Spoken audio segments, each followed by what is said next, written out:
I know that it can be upsetting to hear that you're prone to the development of a disease, but the positive to this information is that we can utilize it to prevent or reduce the risk of developing type 2 diabetes. I want to break it down for you and explain a little bit more in depth because a lot of people are unfamiliar with the different types of diabetes. So type 2 is the most common form of diabetes, and this type of diabetes is also known as non-insulin dependent diabetes mellitus or adult onset diabetes. So typically a child is never born with this type of diabetes, and typically you don't see it until you are in your adult onset of life. Type 2 diabetes is a type of condition that will occur because of a problem in the way that your body takes sugar and it uses that as the fuel. So this condition results when there's too much sugar that circulates within your blood. The other issue that occurs within diabetes is that your pancreas does not produce enough insulin. So your body is becoming more insulin dependent on this type of condition. There are quite a few different causes for type 2 diabetes, and in your case specifically, the predisposing factor is genetics for you, but the other causes for type 2 diabetes include overweight and obesity, not becoming physically active or staying physically active, and insulin resistance.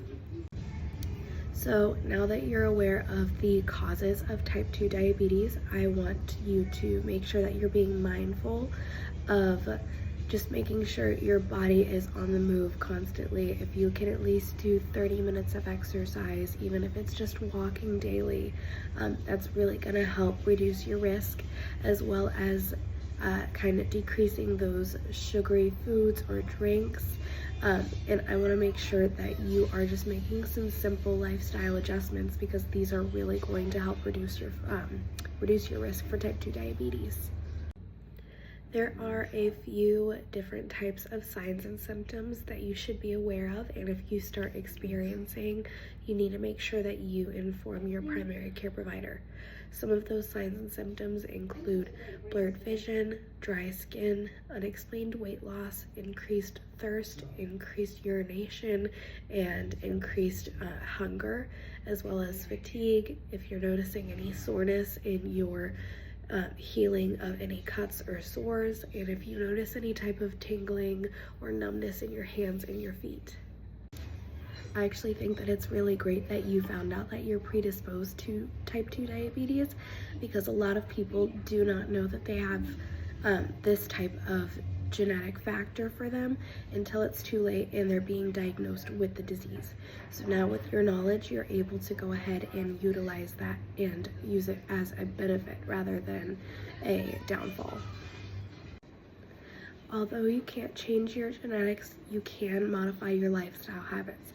So make sure that you're modifying your exercise so that way you're at least getting about 30 minutes of exercise a day.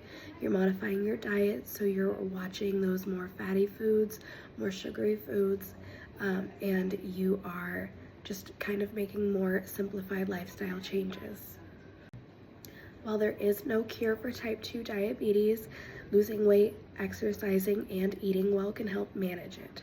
So diabetes medications as well as insulin may be necessary treatments for you, but we'll cross that bridge when we get there.